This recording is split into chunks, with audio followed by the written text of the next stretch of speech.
What's up, everybody? Welcome to Rainy Nights. Tonight, I'm on with Bleek Rides, straight out of Des Moines, Iowa. Bleek, would you like to introduce yourself? Hey everybody, Bill Knapp. You can call me Bleak, Bill, whatever fits. All right, so if this is your first time, this is my segment called Rainy Nights, where I interview a moto vlogger or another moto personality. Tonight, I got both. I got a vlogger and a personality. So, tell us where you're from and what do you ride? Des Moines, Iowa native. Lived here all but a year and a half of my life, where I spent in Minnesota. I ride a pair of Kawasaki's. Got a real sporty 2019 Z900 RS Cafe. Looks like it's going fast even still. Then I got a completely rebuilt O2 concourse. I'm talking different motor. I'm talking seals, bells, whistles, all of it. Spared no expense, or wish I had spared some expense, but spared no expense in the rebuilding of that bike just for the glory of the road. Yeah, so you're pretty much a Kawasaki guy. From Yeah, from what your banner says, I mean, we're picking up on that. well, I'm new. I'm a new rider. According to Trucker Paul, I've actually, if you take the combined total of time, have about a year under my belt of riding. And my first bike was a Ducati, and I really bit off way more than I could chew with that bike. And wanted something reliable, fun, easy to get into. Um, I really wouldn't have minded a Harley, but they were a little out of my price range. I wanted new for the first bike, and yeah, ended up gravitating towards Kawasaki's, a storied but rich history, a lot of racing. I come from a racing family, and loved them. Loved the bikes. Would really like to try everything at least once in life. Don't know what biker doesn't, but we'll enjoy what I got. All right, so how did you get into motorcycles? Was it like I think I'll get into motorcycles today, or was there something you saw that you said I need to get on that? No, I was always into extreme sports growing up as a skateboarder. I liked BMX. I liked any kind of off road cycling. I had tried a little dirt bike when I was a young man. My dad was a hot rod builder. It wasn't something I grew up with. My lifelong best friend rides. And I think in part due to his loneliness on the road, he kept saying, "Hey, Bill, hey, why don't you get into riding? Will you give it a try?" And I said, maybe I'll think about it. And we ended up out at a dealership, and I fell in love with the Ducati, just head over heels. Had to have it. It's one of those moments where you're struck by lightning and you see something and you're like, that needs to be with me. That's the only way the world will balance out. And so I made the arrangements and I bought the bike. I couldn't even drive the bike. I didn't know how to ride. So I have a good friend, like I said, and he started dragging me around places, and he don't hold back. We were out on dirt roads on street bikes. We were out on gravel. We were doing cones through parking lots my first week of riding, and then the highway. Every bit of it, I was in love. Every time my heart began to pump at an accelerated pace, I knew more and more this is what I want to be doing. And then along my journey, I stumbled across Shade Tree Surgeon, I think, as a lot of us do. And I saw a guy who was out there doing what he could on what he had and spreading some good into the world. And I said, more than anything, I want to be like that guy. And he's into bikes too. And I just found this whole community, and it feels right. It feels like the right fit I've been looking for. Yeah, this community absolutely has just been phenomenal, and I've been riding for 35 years, a little more maybe more like 40 years, and I've never been in a group like this. I mean, this is just it's insane. Yeah, I would agree. The best people. Absolutely. So I kind of know this myself, but are you a fair weather rider or a rough rider? And normally, from my point of view, both times I went to try to meet you, it was pouring rain. So Yeah. what is your normal ride? I'll ride whatever the weather is. If I got somewhere to be and I'm on the bike, that's what I'm doing. I'm not going to hold back. Now, right now, we have huge swaths of ice across our roads here in Iowa. So maybe not the best conditions for me to pull the street bikes out on. But, I mean, we get a warm enough day, I'll be out there. I'll enjoy it. I love to ride. And weather doesn't really play into that. There may have been a time, like on the trip to Arkansas, where I was a little nervous or apprehensive about my first year bouts with the weather. But as soon as I had, done battle with the rain, eh, I was over it. Let's get down the road. Right on. All right, we're getting some people saying that we're not equaling up the screen here. Let's see if I can try to fix this. For any of you that just joined, yeah, we were a little late today on because I had some technical difficulties. So let me try to fix some of this now and see if. Yeah, you know what? I'm striking Oh out. yeah, I'm real low. I wonder if I can adjust my camera a little bit for everybody. I think what I need to do is scoop this one in, this one up. I messed everything up.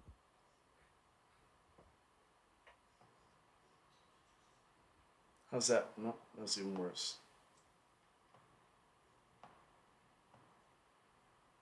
Let's go with that. How's that look?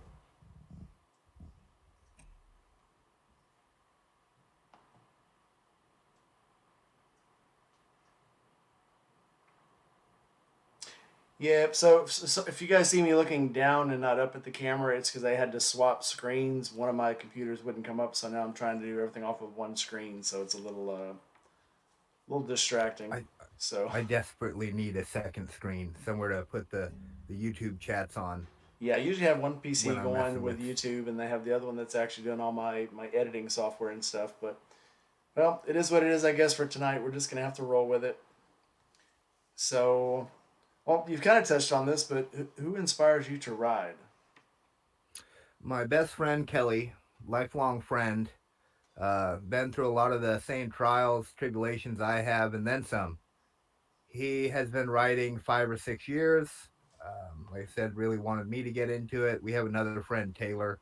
Both these people appear in some of my videos. They're not real camera friendly, so they mostly, I guess, stay out of the action. But um, they're the two people I ride with regularly during the year. But yeah, my friend Kelly, he pushed me into it. He insisted I go out and just look at some bikes and just see if any of them spoke to me. It was almost like he set me up, I tell you. So, would you rather ride solo or in a group ride? Honestly, probably solo. I do. How do I put it? I do a lot of thinking, sort of the cowboy thinking. Out under the stars on the back of a horse, pondering the universe. I do that while I'm riding. It's probably the one place I feel the most zen, the one place where the world makes the most sense. And then it all comes crashing down when I actually have to get off the bike. You know, otherwise I just stay on it 24/7. Life always comes crashing in. All right. So you've done a couple of moto meetups, single and group, and things that people just said, "Hey, let's go somewhere," and everybody went. What is your favorite moto meetup that normally occurs at a regular interval? Well, I think it's going to be the weirdos meetup that's spearheaded by Tori, our friend Crazy Cooter, and I believe Everyday Grease is doing the lion's share of some of the work on this year as well. I'll be reattending that, and I'll tell you, getting to meet up with everybody. We were at a bar, the Overlook Bar, or something like that, and just having a blast. Everybody smiling, laughing, enjoying themselves. That was a sense of belonging and brotherhood I maybe had never felt until that day. So Okay. for me, that's the big meetup. I haven't made it to a Forgotten Angels yet. I'm just absolutely certain that'll be the sort of same feeling. It'll be, oh, here's all the people I chat with every day more than my family, um, because they're my extended moto family. And it'll really be like I'm in the right place at that moment in time when I get to a Forgotten Angels and getting the chance to meet David and Cindy, who I think are just out there doing work that people need to take notice of. I mean, the stuff of the heart. Oh, absolutely. You did kind of make a semi, wasn't Forgotten Angels, but it was the Weirdo meetup in Eureka Springs. What got you out there?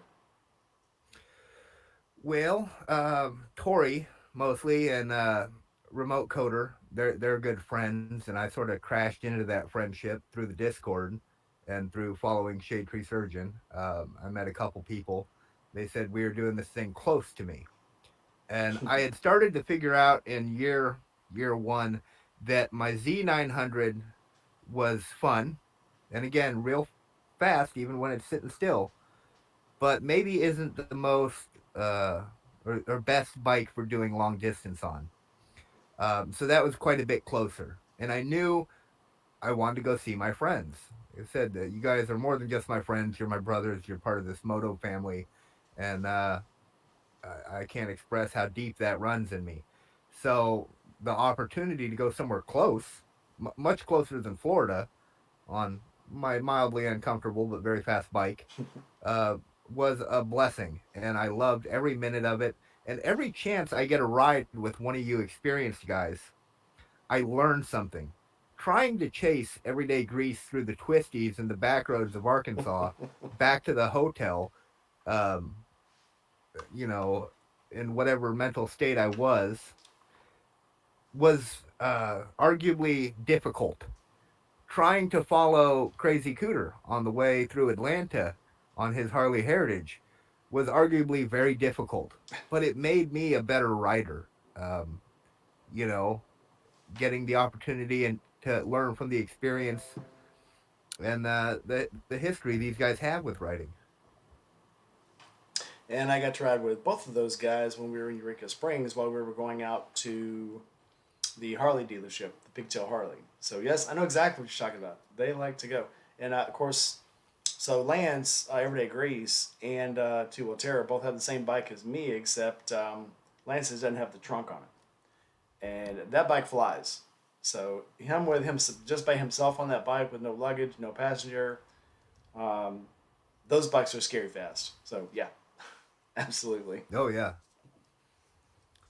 yep. I So remember all three of your guys' bikes lined up in a row and just looking, pretty as the day is long. oh yeah, I still love that bike. That's a bike you will never get rid of. You might add to your stable and have a bike for different occasions, but yeah, that K16 is just it's gorgeous. You just there's no reason I really didn't to get rid of it. Well, and I didn't understand the history that BMW offers. How every part you could ever want for a BMW motorcycle, they have a catalog for. You may have to order it from Germany, but you can get any part for a bike dating back to '84 or '86 Yep, they never get rid of right from the molds. BMW. Yep, even the engine, the cases, the front end stator covers, they never get rid of a mold, so everything is still there. So yeah, Yeah. it's pretty amazing. Well, that's the bones of a great company. Oh yeah, 100% customer service, and they want you to keep riding the bikes forever. So yeah. Yeah.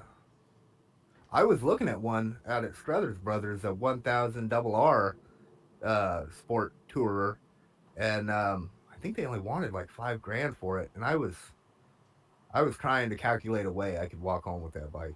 Well, ride home, I should say. Yeah, yeah. There's great engineering in those bikes, and if you could buy a bike that's 50 years old, and you don't have to worry about doing swap meets and stuff to get the bike on the road. I mean, it's you can get literally they have recycle BMW.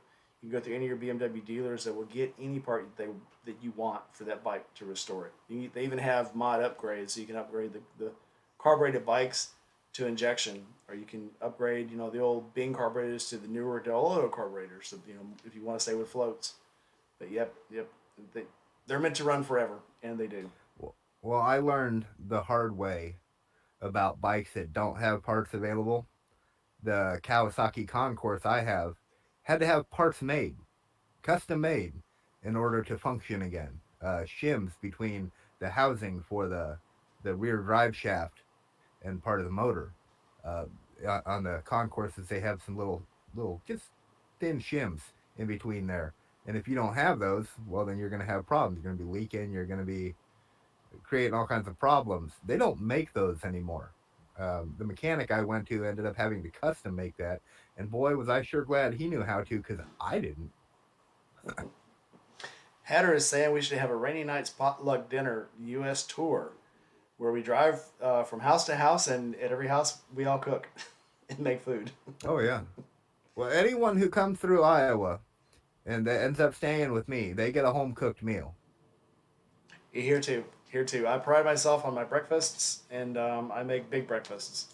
So, yeah, yeah. I make bone hash brown casserole. I make bone apple babies. I make a damn good apple pancake. And come on by. Yeah, come see what it's all about. I intend to. I intend to do a tour at some point. I'm starting a new job end of February.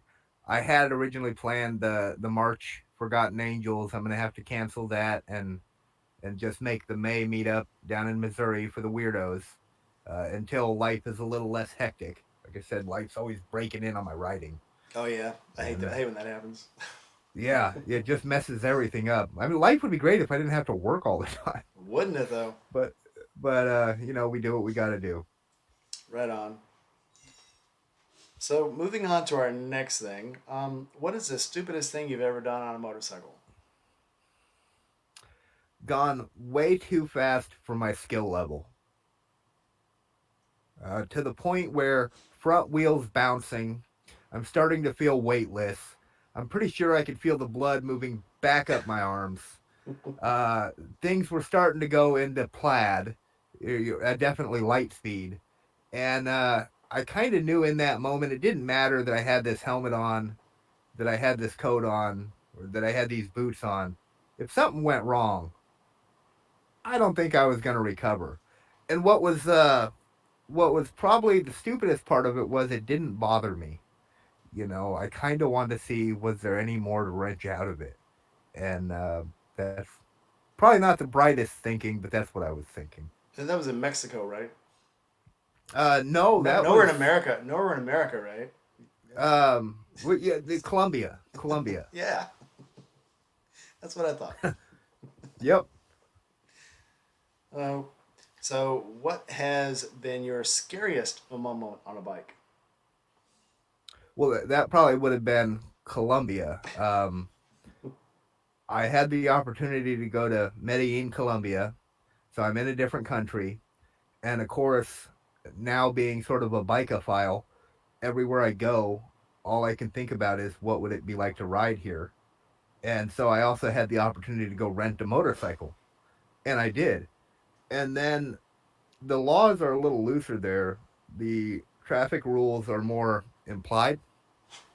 The one everyone holds is come to a stop at a stoplight, but beyond that, if you think there's a quicker way up the side of that mountain, go for it.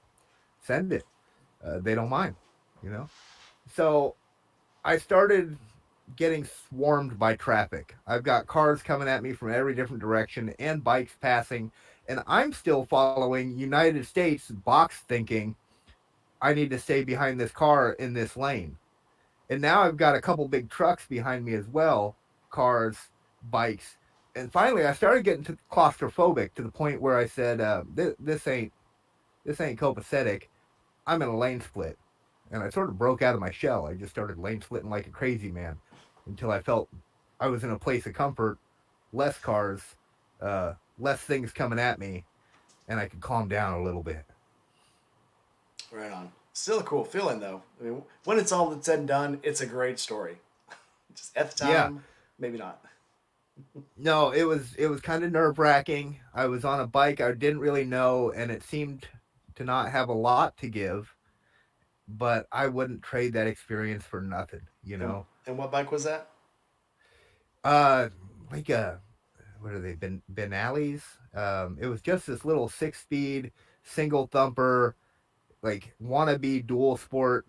So much of the stuff down there was so foreign to anything I know. I thought I had scratched the surface of motorcycles, and that was just my U.S. understanding. The rest of the world is riding on a fleet of things we know nothing about, you know. And unless you get a chance to go travel a little bit, you really miss out on what, I don't know, sort of the rest of the world's day to day looks like, and the bikes they ride to do it. And I was actually rather surprised by how practical in settings where Medellin was 3 million people sitting on top of each other in a basin. How prevalent scooters were.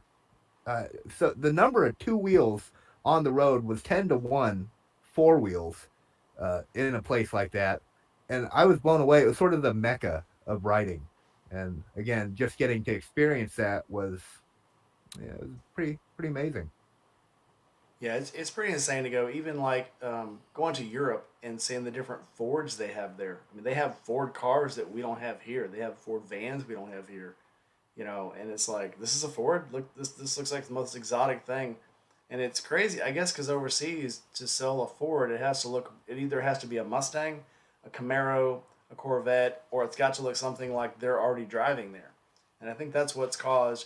Of course, 20 years ago when I was over in Europe, the cars didn't look like our cars here. Don't look like they do now. They've started to look more like the cars that were in Europe 20 years ago.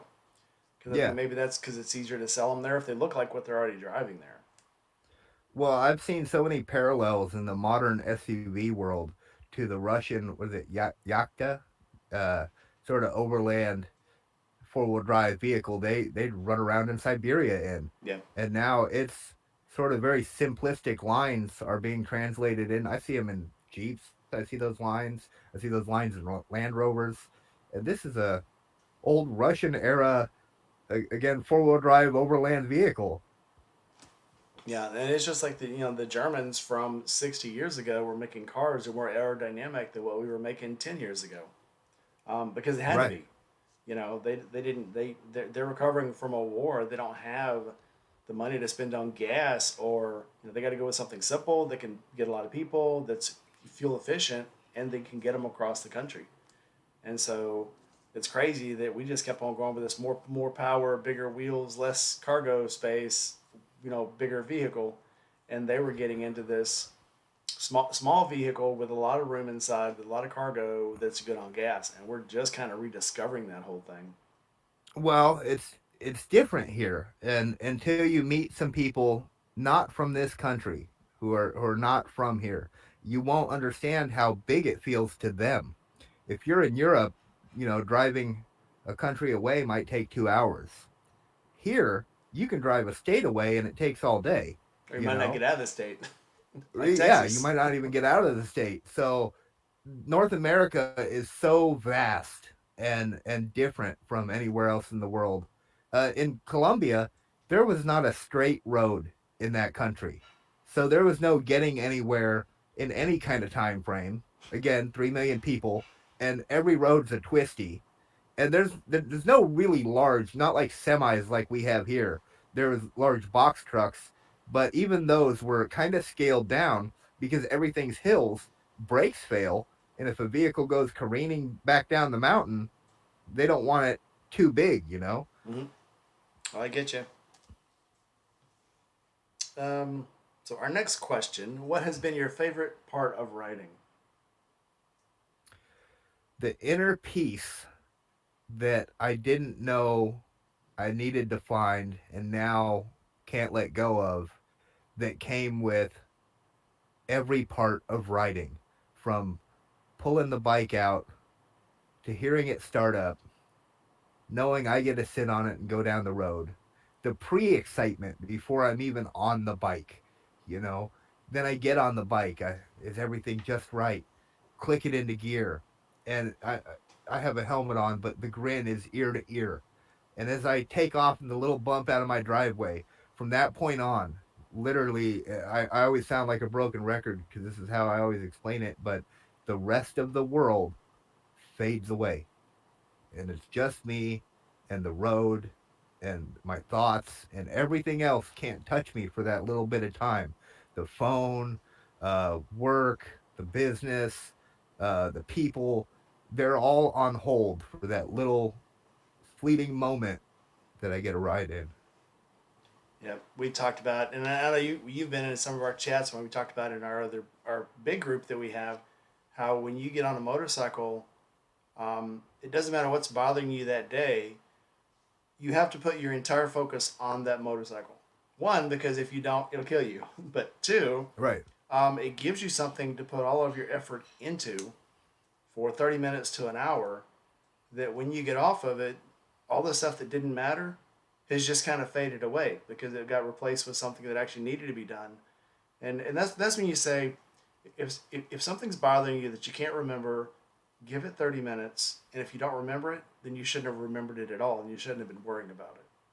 And I think the bike gives you that chance. You get in a car, you're in a sheltered space, you're in a bubble. There's no, I mean, you could just get in the car, point it in the right direction, it's going to go forever. You don't have to worry about it. The bike, you have to focus on that bike. You got to focus on both feet. You got to focus on both hands. You got to focus on your head, focus on the guy behind you, focus on all your gauges. Because one wrong move, you could kill yourself or somebody else. So it just gives you somewhere else to put your focus. Well, it's a connection that we lost in some regards, in my opinion, with the industrialized world. If you go back in history, people rode horses, and there was a bond there, not just with the animal, but the purpose in traveling, in that horse going down a hill, you controlling it to the best of your ability, but a bond. And the same thing happens with a motorcycle. You're right. You have to be laser focused, head on a swivel, watching all the people trying to take shots at you in their big vehicles. Um, but on the other hand, you're doing things on that bike, whether subconsciously or knowingly, looking through corners, just checking your speed, manipulating it all at the same time. And it's a very zen thing, man. It's very cool. Yep, we were talking about Zen earlier. You become, all of a sudden, you realize that you're not a slave to the things that drive you. You get to be a slave to what you want to be a slave to. And that's a choice. We all get to It make that is. choice. And if you're just coming in, I am interviewing Bleek Rides, our guy from Des Moines, Iowa. He's promised, so yeah, he's promised, I'm going to go up there. We're going to go to this Des Moines market because I keep seeing it and it looks fantastic. So it's just, Oh, it you'll get looks, some of the freshest food. yeah, The freshest food brought in from farmers, local dispensers. Just it's all locals. There's not an out of stater there. There's just locals here in Iowa, whether they're making honey, whether they're making wine, whether they're making their own barbecue sauce. It's somebody that you could go and pick this up from and have a conversation with and interact with. And it's not a nameless product on a shelf. It's not a head of lettuce that came from some big corporate farm. You're going to talk to the guy who picked it, and it's really cool. I wish more places had them. I know, heck, and you get a big enough city, you actually end up in these food deserts, as they call them. And we're so blessed here in Iowa to have this farmers market, and it goes on all summer long. People sit there and wait. Oh, is the farmers market going to be up and running? What's the day they announce for the first one? It's usually sometime the first of spring. It's a big deal for Iowans. I grew up in Texas and we had farmers markets, and it was like you were saying, you make connections. It's not that you're going to get yeah, it's going, you're getting the fresh vegetables, you're getting the fresh produce, you're getting the fresh stuff, but you're making connections. It's like a lot of people, it's like the old, the parable about the guy who could send all his business through the mail and could do face stuff, but he goes to each customer and he talks to them. And it's not about the product you're peddling, it's about the connections you make. Because we're human, we're built for that. We're built to make connections. So I think there's just something special in that. Yeah, I would agree. Wholeheartedly, 100%. So we were talking about, you've got your Connie now. What are your Hmm. plans for the year? May, weirdo meetup. Um, October, we'll see. Sort of very much up in the air based on what I'll have for PTO and what I can achieve, and then as much around Iowa as I can possibly do. Or maybe even plan some weekends where I take off down to Missouri and get a chance to go visit Tori or anything close to me that I can pull together in the weekend time or my off time, when again life's not taking up all my time, will be devoted to writing. And then as part of that, because I've just become so fascinated and enamored with all things two wheels, I'll be making content along the way. So, is there a chance you're going to be able to make another trip like your Medellin trip? Possibly. I I don't know all the particulars, but I wanna go to Nova Scotia. I have a buddy up there who I haven't had a chance to meet. I want to meet him, and if I'm in a place like the Canada, I want to check out. I want to check it out, and the only way to do that is on two wheels. Oh, that's the best way. Something I figured out is anywhere I go now, I'm no longer Bill looking at it from just my one perspective. I'm Bill looking at it from a two wheel perspective, and how much greater would it be if I could just go riding? Like I said, I was in Cartagena, Colombia. I'm on the beach. I'm at a fort built in the 1600s, and all I could think about was, man, what a great shot this would make. I wish I had a bike and I could get the sun and I could get the fort. No, there's about 10 different angles, and oh, the weather, and just God, I don't have enough money. Yeah, I do. There's so many places I'd like to go. But so let's say you did have unlimited funds, unlimited time, unlimited PTO. Where would you take off and leave today? If I had the world's my oyster, I'd go visit Prague, one of the oldest places. Or maybe even Egypt or something along those lines.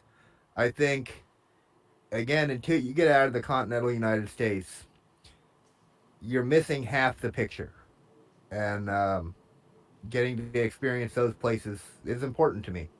And I don't know if I'll have a chance like I did for Colombia again, but if I do, I'd swing for the fences. I'd go somewhere where I'm not going to see what I see everywhere else. Oh yeah, I think it's important as not just Americans, but as citizens of this world to get out and see stuff and see what's out there, and meet those people. So I retired from the military, you know that, but I Thank got you to for your travel all service. over the world and meet people and see things and learn that there's, I got to go to Russia and I got to see there's something behind that big red flag. I mean, there's actual people that love and eat and like motorcycles too and like big engines. Um, I got to go to Slovenia, and the first thing these army guys wanted to show us was their big trucks, their huge ass engines. They got in there and was trying to spin the tires on their big military trucks. I mean, because we're all the same at heart. That's they did not know a word of English, and I definitely didn't know any Slovenian. I knew some Bosnian and some Russian, but I mean, it's like trying to, it's almost like baby talk, trying to cross those boundaries between different countries. But that was a universal language. Big motors, spin the tires, make a lot of smoke, and it's we're all the same people at heart, I think. So I would connection agree made. completely. All the people I had the chance to meet or interact with in Colombia, they'd say, what are you about? And I'd say, I am a handyman, but I'm about riding motorcycles. Oh yeah, and then boom, we're conversating. What do you ride? Oh yeah, I don't ride anymore, but I used to, and now I got a cab I drive, and I do that all day. But man, I sure, and all of a sudden I've got a new best friend. Yeah, You know? yeah. It's just like And meeting that an old man at a transcended. grocery store. Yeah, It transcends place, it transcends person, it transcends background. It's just yeah, people coming together to enjoy what's the same. on these trips, I always bump into guys, and it never fails. Some guy will come up to me, and there's memes about it, but it's true. An old man will come up to me and go, "I used to ride motorcycles," and spend the next 15 minutes telling you about his motorcycle and where he went and what he did and the things that were wrong with it, and the things that he loved about it. And it's just all of a sudden, I've never met this guy in my life, and we're talking like we've known each other our entire lives. It's just common ground does so much for you. And it's like they say, we always have more in common with each other than we don't have in common. I would agree with that wholeheartedly. Everybody's just trying to eke out an existence. Everybody's just trying to get home. Everybody trying And to at the end of the survive. day, Yeah. Everybody's trying to survive. Yeah. Sometimes it's hard to cross that boundary, but sometimes it ain't hard at all. I mean, you just looking at somebody and saying hi and smiling at them, all of a sudden you have just cut every chunk of ice out of the way, and all of a sudden you've got a conversation going on, and that's huge. I think sometimes my I wife says agree. I could talk to a fence post, and I have probably, and not even knowing it. I don't know, but yeah, I love talking to people. I do one on one. In a big group, I'll clam right up. I get real introverted. I sort of follow that old advice. Don't open your mouth and prove yourself a fool. Um, so often in big groups, I observe. I just try to see what actually I can learn from it. And one of the things I love about all the veteran riders I get to be around is I get just surrounded with a lifetime of experiences that I haven't had. I got into riding late. I spend every moment thinking about it, but it's not the same as the practical advice someone who's been riding 30, 40 years can give me.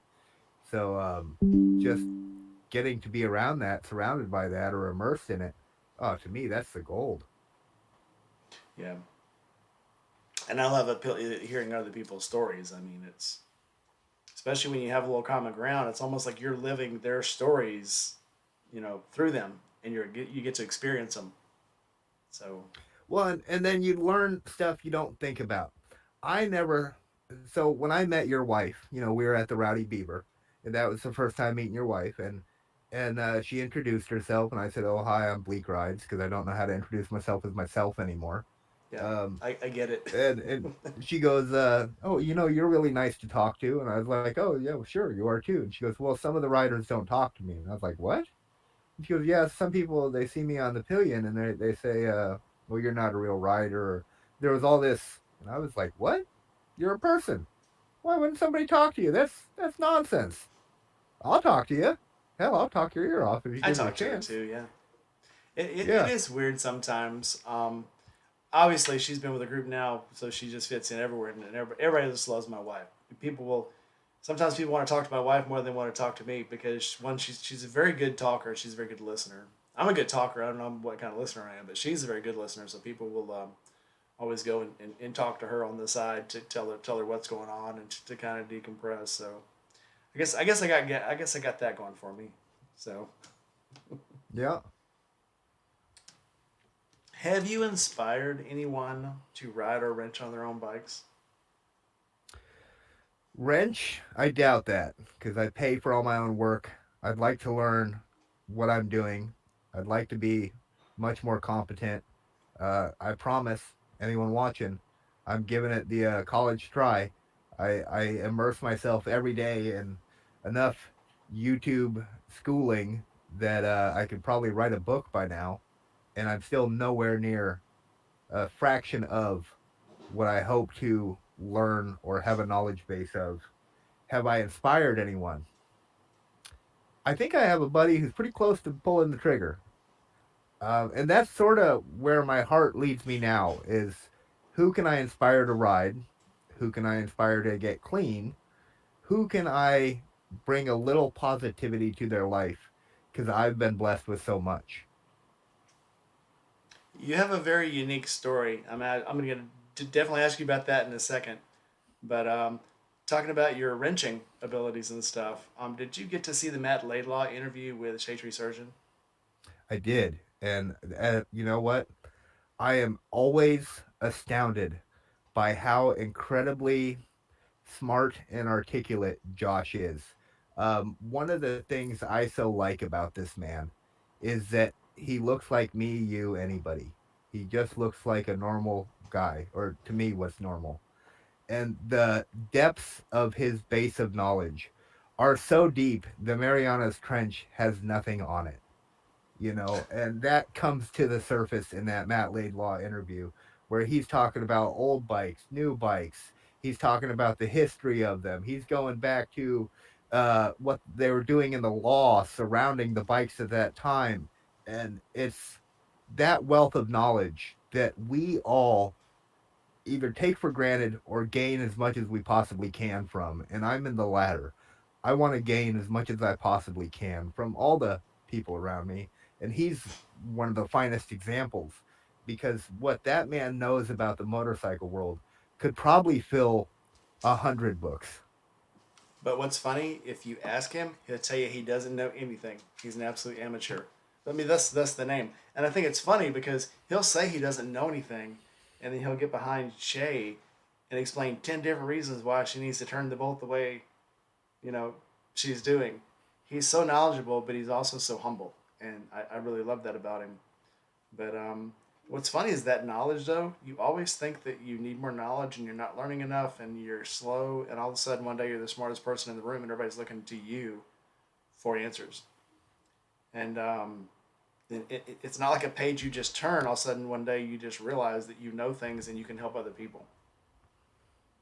And that's Right. And absolutely. I sort of find that part of things fun when I get to share a little bit of knowledge that I know holds up to academic scrutiny. Isn't flim flam. I actually get to share that with someone, and I see them take it in and practically apply it. Ah, great feeling, just great. Absolutely. We're going to skip this main question and come back to it because I want that to be our kind of focus at the end. But what is your next bike going to be? If you could go buy any bike right now, um, money's no object, what would it be? That's it's such a tear for me.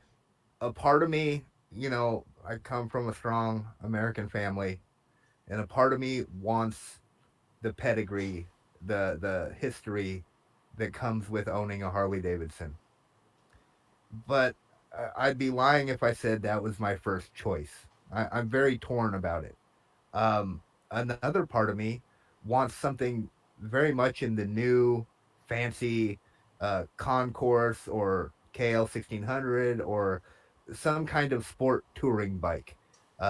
Newer though, maybe doesn't have quite as much character as my concourse, but still all the joy on the road. One thing about me is I like the sport bikes a bit more than say the cruisers. But I'm older. I'm a little wiser. I like a little more comfort. But nothing. There's just nothing like carving through a corner, and especially the more lean you get on it. Coming from a skateboarding background, the more tweaked out on a rail you could get, the more you could kick off a truck or really angle the board, the more on the edge of you know, out of control you were, and the more fun it was. There's a lot of parallels to that in riding and the sport tour. There's an Aprilia 200 V4 that I think they've sort of baggered up or sport baggered up, and Mm-hmm. God, it's dreamy, I just think I saw dreamy. that one on Revzilla when they were doing the races through the desert. They were talking about can a bagger be Yeah, fast? Can a tour bike be yeah, fast? And they were racing them through the desert. Yeah, I saw that one. That yeah, was, hitting 150, 160 on yeah. these offset rear bags, and oh, so much fun. And I can't remember which one it was that they went so fast that the bag flew off. Yeah, that was. I think it was the Aprilia. Might have been, but yeah, I love those. So, flip side to the same question: what bike, if you could only ride it once and never get on it again, just to ride it, what would it be? One of John Britton's race bikes, Okay. hands down. If money was no object, again, one bike that comes to mind is an Arch. I think what Keanu's doing with his Arch company, with the styling, the thought, it goes beyond like being a luxury item at that point. He's having these bikes built because he has the love for riding. I don't even know how many they probably sell each year. I doubt it's a lot. They're building these bikes because they want to. They want people to enjoy them, and he goes and tests them on the track. Mm-hmm. And I think that's absolutely glorious. And he follows with his engineer some of the same kind of design concept thinking that John Britton did, very outside the box. What can we do to make a better bike? Not what can we do to make a better product to sell you, what can we do to make a better bike and enhance the ride? And there's so much to that. There's so much spirit in that. No, I absolutely agree. And I think I read somewhere that every bike is made for the rider. Now they have like one standard little low, but when you get like the KR1, um, that is a custom made bike fit to you, like to the half inch, and no two bikes are the same. It just fits Yeah. your body, and yeah, Well, uh, and, that goes back to that Shade Tree Surgeon Laid Law interview. Again, dude's always taking me to school. Um, I didn't know how infinitely modifiable sort of the S&S engine with different powertrains and different builds were. And S&S is who supplies the motors for Arch, if I'm not mistaken. And the stuff they're doing with them, I mean, again, it heralds back to John Britton trying to figure out how to build a better race bike because he couldn't compete with the big guys. He had to do it in a way that went beyond their box thinking and into something new. yeah. Even you kind of go get into the Buells. You know, Buell just took the Harley Sportster engine, totally tweaked it over where it wasn't even a Harley Sportster engine anymore. It looked like it on the outside, but he made it his own engine, and Right. just was What he insane. did is again something I'm just in awe of. I love the Buell line. I don't know what Harley Davidson is thinking, and obviously I'm just Bill from Iowa, but I just can't imagine what they're thinking when they won't try some of these other avenues. They've got their bread and butter, but I mean sometimes don't you want a little jam? I think they're Make a afraid V4. of they're afraid of stockholders, and the stockholders now for Harley is these old guys who still drive bikes they bought 50, 60 years ago. They're probably still sitting in barns, be honestly. It's not guys that get out and ride bikes and want improvements. It's guys that want that Harley sound, that Harley feel, that Harley rumble. They don't really want, if it wasn't for the new European emissions, I don't think they would have ever made them water cooled. And on that same flip, we would never be getting the horsepower out of these new Harleys than they are now. And the performance is day and night absolutely better now that they're water cooled. But if it wasn't for European emissions saying you will not send another bike over here like this, they'd have never done it. They were Oh literally yeah, dragged kicking and screaming into the 21st century. they're tyrannical over there in Europe. I did a little news coverage of an article about sound meters mounted on poles. So if your bike's exhaust is out of compliance, they'll know about it. They'll alert a local magistrate, officer, whatever they have, to come find you and check your bike. That's that's akin to Yeah. tyrannical, if you ask me. I saw a thing with the Itchy Boots where she had to go to one of the European countries over there. She had to do a sound check on her motorcycle, her little 500cc Royal Enfield. And she Right. almost failed the sound test on the little 500cc Royal Enfield that makes like 30 horsepower. Yeah, and It's even insane. when you're getting after it, it's not Yeah. it's a mouth squeal compared to some of the hogs or highly wound Jay Z bikes. Yeah, I saw another I used to watch was Bunny King Hogs, and they were talking about when they went into, I think it was France. They were scared that they were going to get pulled over because they were on Harleys, and they have fully muffled Harleys because it's Europe. But this one country, I think maybe it was one of the Netherlands countries, but they were scared they were going to get pulled over because they were on Harleys and their bikes were so loud, and people were like giving them dirty looks and stuff when they were driving. It was like, oh crap. So yeah, it's This is just my opinion. It's probably an unpopular one, at least with the European Emissions Commission. We all share a little bit of ownership with this planet, and if some people like it a little louder, you can't fault them. I don't know. I think if you try, you're probably heading down the realm of an A double snake hole. So what if this guy likes a loud bike and this person likes a quiet bike? You shouldn't regulate that. You got to let people be who they're gonna be. And every one of us likes to express ourselves in every which way we can. And one of those ways for us riders is in our bike. And I thought I had even heard a loud exhaust when I heard the Ducati I had an Acura exhaust, which sounded just like it was race ready. And then I'm chasing after Crazy Cooter on his Harley Heritage with zombie pipes, and we go under an overpass, and he cracks that throttle, and it sounded like thunder from a lightning storm directly above my head coming down. And I thought, oh my God, this exhaust. What a lucky man. It was I do like that sound. So I used to have a Honda Sabre that had a stage one kit on it with Cobra pipes, and I liked them because they were really nice and they were quiet until you jumped on them. So I could be nice in my neighborhood, and then I could get out on the main drag or the highway, and I could open it up and have a nice sturdy sound.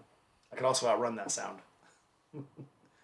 So, but it is what it is, man. I mean, you can't fault people because I mean, this last you weren't at this last Forgotten Angels, but at the wedding, there were probably, I don't know, 60, 70 bikes out there, all revving and roaring, and it was glorious. It was a glorious sound. Neighbors probably hated it because they weren't there. But I think it was glorious to us because we kind of tied it to the event and the celebration and you know, and the emotion that we were putting into the event. But it was fantastic. I loved it. Yeah, I think we as, it's again my opinion, but we as humanity need to extend a little bit more patience to each other. I got one neighbor on one side who's got dogs. I got a neighbor behind me who hates dogs. She has grandkids. The neighbor with dogs hates the grandkids. If we could all just be a little more okay with we're not all the same, and maybe embrace the differences just a little bit more, who knows? Might change the world a little bit. Sweet. Red Rider just popped in to say hello. So she is going to be my interview coming February the 19th. So I'm really excited about that. She's going to be my second international interview. So, man, talking about we're all owners of the world here. I love how this is getting around and we're bringing in people from other places and getting other viewpoints. And man, I don't know. This could be addictive. Be honestly, I mean, I just love how this You're is very working good out. at it. I think I have You're good talent. So well, the coming questions on. you've gotten there, the way you allow the conversation to evolve, your whole manner for how you conduct these interviews, it's phenomenal, I like to think I'm getting superlative. better. Maybe You are. I've been watching. I appreciate that, man. So this is gonna be our. I saved this one for last because this is something I know that's very dear to you. If you could tell a new rider or anyone one thing that you had to learn the hard way, what could it be? Oh yeah, don't ride out of your skill level. You gotta learn what's comfort for you. Um, right away, like I said, I had a buddy pushing me, and it probably, and I was on a big displacement bike. Machismo hindered my riding ability, and it was scary. I would lock up my arms. I would do things that were very unsafe. I would break in a corner, um, maybe right at the apex of a corner, because I didn't know what I was doing, and I didn't have the background, and I was just out there sort of knuckleheading it, or uh, bulldozing my way through, and that worked for me. But I think if I was a new rider, I would have been better served if someone said, "Hey, maybe you don't need an 800. Start on a 300. Start on a 500. Start on something you can ring out and learn every last little bit or gain every last little bit of experience from, as opposed to buying what my heart's desire was." I had the money to buy what I wanted, and I did. I bought what was real pretty, and what was real pretty came with an 800cc motor that I was ill equipped to understand. Luckily, I'm a pretty respectful person, and I had respect for the power the bike was there to offer. So I didn't yeet myself into another universe, or we wouldn't be doing this interview. I hate it when you get yourself down the highway. Yeah. Sometimes they say God, Shane Tree says God looks out for children and fools, and we ain't children anymore. So lucky to Well, have I, us I here. love the, if you're going to be dumb, you better be tough. I heard that song the other day, and I'm thinking when we go to Forgotten Angels in March, I'm gonna have to learn that song and do karaoke because it is a hilarious song if you've never heard it. Oh, yeah. But it's I'm gonna have to sing that one at karaoke. Well, it has been a joy having you. We're gonna wrap it up. We just hit right at an hour. This is great, and we've smoothed right along. Well, it's So been my honor, and I really appreciate you having me on. I I love really having you on appreciate. anytime. I mean, Well, you're the best, Mike. You and Diana are the best, and I think what you're doing for the motorcycle community is gonna have a lasting impression. so you've got a series coming out that you're trying to get started off. You want to talk about it? Yeah, I started a side project similar to what you're doing, but very different. It's not motorcycle related. I have Bleek Rides for motorcycle content, but I wanted to. I meet so many interesting characters, and I've lived a very sort of up and down life. I've been on the street, I've been in my own home, I've been on people's couches. I've lived in sort of every echelon that life can offer. And along the way, I've met some truly charismatic, interesting, um, some clowns, but all amazing people. And again, I flourish when I'm surrounded by people who have experiences that are different than my own and getting to glean whatever I can from those. So I started a show called The Conversation. And what it is I have one of these people on and I get us to put our phones down and to have a conversation with no other input than each other until either the phone or life breaks that. I did notice that. So I noticed that when the alarm went off, I thought it was an alarm, and as soon as it went off, you're like, "Oh, that's time." And I was like, "Oh, they only gave themselves 8 minutes." So it actually somebody actually called and broke the conversation. Yep, that's the Oh, breaking. That's life breaking in. I get that. That is a wild concept. Wow. Well, Joe Rogan, he can carry on for 3.5 hours in a nice, perfectly, controlled studio, and people know what they're getting into. I don't have any production staff. I have the Bleak Ride Studios, which exists in my basement, and I have the people around me. But we all have lives going on, and I think what's truly organic, what's truly authentic, is acknowledging that.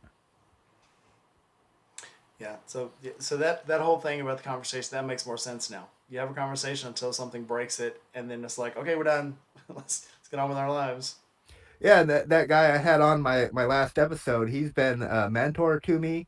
He was a sober companion when I was getting clean. That's in some of my history or in some of my videos. If you ever want more on that and some of the awareness outreach I do, um, he's been my boss. He helped me start a business. He took me to college when I was just getting clean, had no vehicle. The man has been there in my life, and he's very busy. And I managed to get him on video for 7 minutes. 7 minutes, 16 seconds. And sometimes that's just a feat to sit somebody down for that long. It was. That was probably one of the momentous things I've ever done. Awesome. I have loved having you, and I always love talking to you because you're always so interesting, and you've done things to inspire, and you still inspire me. Um, I know your recovery is very close to you and very important to you. And if anybody's out there, if you guys, not even just recover, if you guys are having a hard time, call me, call Bleak. I think Bleak is probably one of the few success stories I know of people who've actually achieved it and is still living it. So congratulations, man! You are a inspiration to people. You're definitely an inspiration Thank to you. me.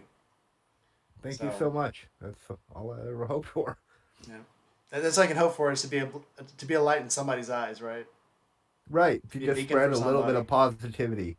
I had my bout with negative, and I lived that life and I didn't find it really led to anything lasting. So the second half of life is all about positive, and how can we spread that? Yeah, I'm sorry I couldn't get the screens to level us out. I really tried, but so guys, we're gonna wrap this one up. If you want, like, subscribe, comment, hit that bell. If you feel like throwing some coffee money my way, look down below. I got a Patreon. I got a link tree. Um, and let us know, man. Throw down in the comments. If you guys got